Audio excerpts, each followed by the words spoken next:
ஹரஹர நம பார்வதி பதஜே. ஹரஹர மகாதேவ. தென்னாடுடைய சிவனே போற்றி, எந்நாட்டவர்க்கும் இறைவா போற்றி.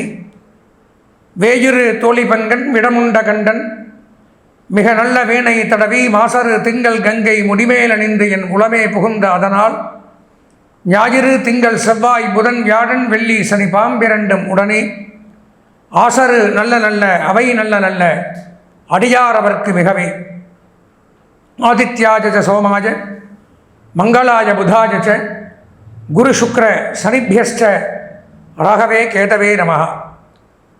அன்பார்ந்த எங்களுடைய நெக்ஸ்ட் ஜென் தொலைக்காட்சி நேயர்களுக்கு உங்களுடைய ஜோதிட ஆச்சாரியர் ஜோதிட குரு சிவஸ்ரீ டி சரவணமாணிக்க சிவாச்சாரியர், முதல்வர் காஞ்சி காமகோடி பீடம் வேதசிவ ஆகம பாடசாலை குருகுலம் சங்கரபடம் காஞ்சிபுரம். அலைபேசி 9865098370. அடியனுடைய பணிவான வணக்கங்கள் மற்றும் ஆசீர்வாதங்கள். நாம் நமது நெக்ஸ்ட் தொலைக்காட்சியின் வாயிலாக காண இருக்கக்கூடிய இந்த பதிவு அப்படின்னு பார்த்தீங்கன்னா, எத்தனையோ பதிவுகளை பார்க்குறோம்.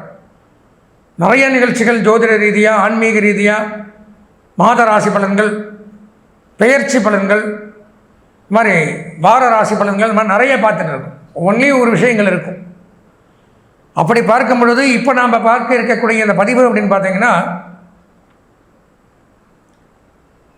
அதாவது வருகின்ற 2026ஆம் ஆண்டு புத்தாண்டு நமக்கெல்லாம் எப்படி இருக்குது, 2026 மேஷம் முதல் மீனம் ராசி வரை இருக்கக்கூடிய ராசிக்காரர்களுக்கு எப்படி இருக்குது, நன்மைகளா தீமைகளா? ஏன்னா 2025 பார்த்தீங்கன்னா பலவிதமான கஷ்ட நஷ்டங்களைப்பட்ட ராசிகள் அதில் இருக்கும்.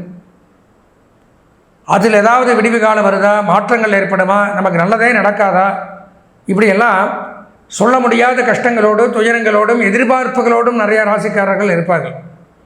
இப்போ இந்த வரக்கூடிய இந்த புத்தாண்டு அடுத்த வருஷம் ஆச்சும் நான் சொன்ன மாதிரி ஒவ்வொரு வருடமும் ஒரு நிமிஷம் மாறி போயின்னு இருக்கு.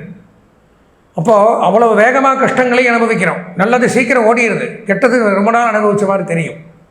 இந்த 2026 நமக்கு ஏதாவது நன்மை நடக்குமான்னு ஆவலோட ஒவ்வொருத்தருக்கும் ஒரு வாண்டட் விருப்பங்கள் இருக்கலாம். இந்த பல தடவை ஒரு எக்ஸாம் எழுதி பாஸ் ஆகாமல் இருப்போம். அதில் நம்ம இந்த வருஷம் ஆச்சு இதில் எப்படியாவது இந்த எக்ஸாமை நல்லபடியாக பண்ணிடுவோம், ரிசல்ட் நல்லபடியாக வந்துடும். உத்தியோகத்திற்காக எதிர்பார்த்துன்னு இருக்கிறவங்க, திருமண பேச்சுக்காக எதிர்பார்த்துன்னு இருக்கிறவங்க, திருமணத்திற்காக, குழந்தை பாக்கியத்திற்காக, அது போக வீடு கட்டுறதுக்கு, கடன் நிவர்த்தி ஆகுமா, நோய் நொடிகள் சரியாகுமா, ஒவ்வொருத்தருக்கும் ஒவ்வொரு விதமான பிரச்சனைகள் அப்படிங்கிறது வாழ்க்கையில் இருந்துட்டு தான் இருக்கும். இப்போது இது எல்லாமே ஒரு பிளான் பண்ணி வைப்போம். ஃபஸ்ட்டு ஸ்டெப் எடுத்து வைப்போம், ஏதோ ஒரு தடங்கள் ஏற்படும், நின்று போகும். சரி, அதுக்காக பின்வாங்க முடியுமா? இதில் நான் சொன்ன காரியங்கள் அனைத்துமே மனித வாழ்க்கைக்கு ரொம்பவும் அவசியமானவை. இப்படி இருந்தாலும் பண்ணித்தான் ஆகணும். இப்போ இந்த வருடம்னாச்சும் இந்த காரியத்தை நாம் சாதிப்போமா அப்படிங்கிற ஆவலோடு பல பேர் காத்துட்டு.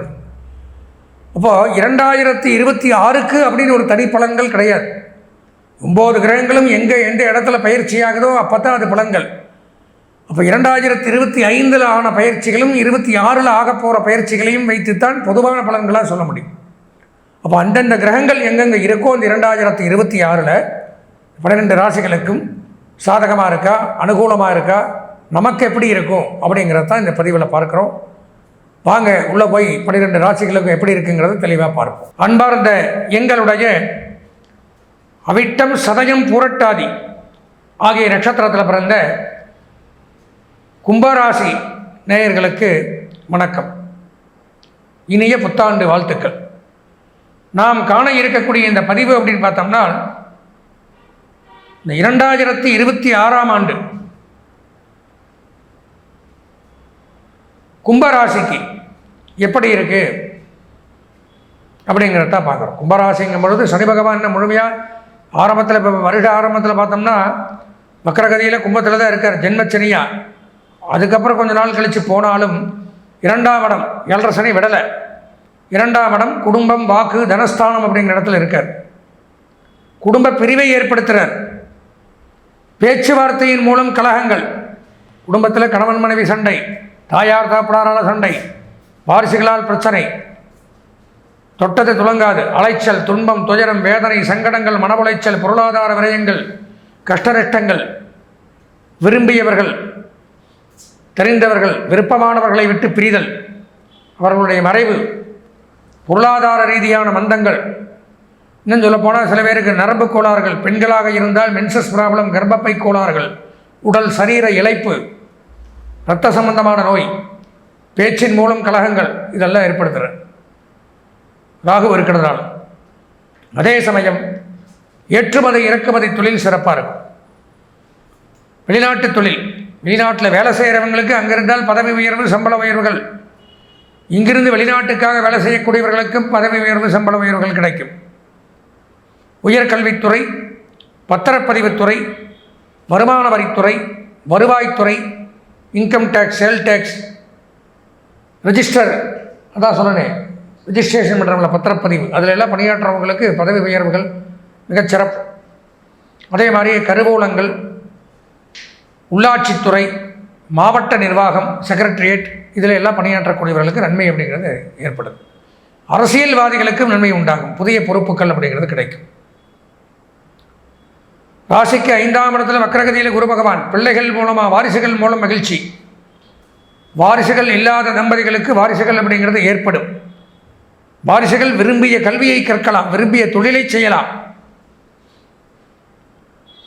அதே மாதிரி பூர்வீக சொத்துக்களில் இருந்து வந்த வில்லங்கம் விவகாரங்கள் அப்படிங்கிறது விலகும். ஆடை ஆபரண சேர்க்கை உண்டாகும், நன்மை அதிகரிக்கும். பொருளாதார ரீதியாக நன்மை. 6 ஒன்றுமில்லை, 7ஆம் இடத்துல கேது. அப்போது கணவன் மனைவிக்குள்ளே இருந்து வந்த பிரச்சனைகள் விலகும். ஆன்மீகத்துறை, அறநிலையத்துறை, ஜோதிடம், சினிமா, இயல், இசை, நாடகம், மீடியா, விளையாட்டுத் துறையில் சாதிக்கலாம். இதற்கும் கும்பராசி நேயர்கள் ஒரு தடவை சொந்த ஜாதகத்தை பார்க்கணும். எல்லாருடைய ஜாதகத்திலையும் சில கிரகங்கள் மாறி இருக்கும். நன்மை நடக்கும்னு 100க்கு 100% சொல்ல முடியாது. அதனால் ஒரு தடவை சொந்த ஜாதகம் பார்த்து தான் ஆகணும்.